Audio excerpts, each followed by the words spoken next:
A visão do vale de ossos secos. Ezequiel viu um vale coberto por ossos sem vida.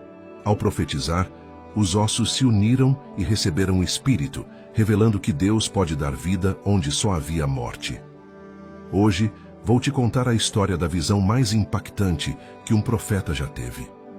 Ezequiel estava em meio ao seu povo exilado na Babilônia, quando de repente sentiu a mão do Senhor sobre ele. Não era a primeira vez que o Espírito de Deus o tomava, mas o que estava prestes a testemunhar ultrapassaria tudo o que sua mente humana poderia imaginar. Em um instante, ele foi transportado em visão e colocado no meio de um vale. Mas não era um vale qualquer. Era um cemitério sem sepulturas, um campo de morte absoluta. Ossos humanos cobriam toda a extensão daquele lugar. Milhares, talvez milhões deles, espalhados pelo chão árido sob o sol escaldante. Não eram cadáveres recentes. Eram ossos completamente secos, branqueados pelo tempo, despedaçados e desconectados uns dos outros. Cada osso contava uma história de morte antiga, de esperança extinta, de sonhos que haviam se desintegrado em pó. O Espírito do Senhor fez Ezequiel caminhar por todo aquele vale. A cada passo, o profeta pisava entre restos mortais. Crânios vazios o encaravam sem vida. Costelas quebradas, fêmures partidos, vértebras dispersas, tudo espalhado em desordem caótica. O silêncio era absoluto. Não havia vento, não havia pássaros, não havia qualquer sinal de vida, apenas morte. Morte antiga, completa, irreversível. Ezequiel conhecia bem aquela imagem. Não apenas na visão, mas na realidade que seu povo vivia. Israel estava destruída. Jerusalém havia caído. O templo, a própria casa de Deus, estava em ruínas. O povo escolhido estava espalhado em terra estrangeira, escravizado, humilhado, sem rei, sem sacerdotes funcionando, sem esperança. Eles eram como ossos secos, não apenas mortos, mas há tanto tempo mortos que não restava nem a memória da vida. Enquanto Ezequiel caminhava por aquele vale interminável de morte, Deus lhe fez uma pergunta que ecoaria através dos séculos. Filho do homem, poderão reviver estes ossos? Era uma pergunta impossível.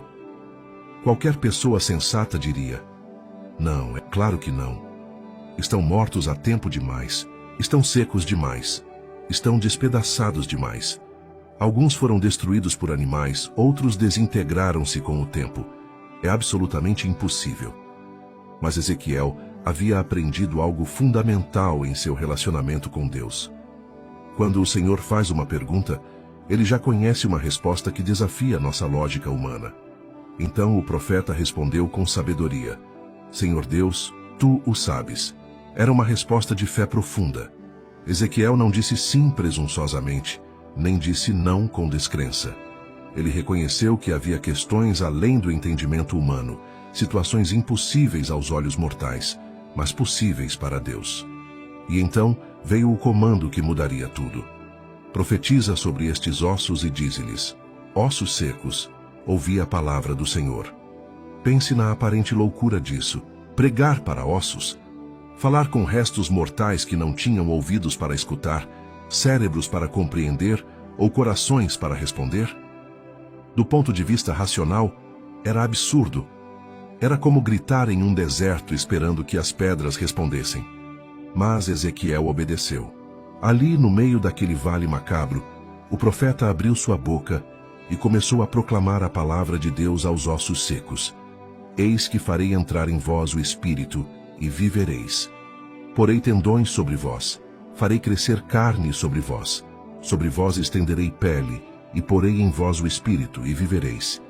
E sabereis que eu sou o Senhor. No momento em que as palavras saíram da boca de Ezequiel, algo extraordinário começou a acontecer. Um ruído ecoou pelo vale. Não era o silêncio da morte mais, mas o som da vida, começando a se reorganizar. Os ossos começaram a se mover. Imagine a cena. Milhares de ossos espalhados pelo vale começaram a tremer, a deslizar pelo chão, a se buscar mutuamente. Ossos que haviam estado separados por anos encontraram seus pares. Cada fêmur localizou seu quadril. Cada vértebra encontrou sua posição na coluna.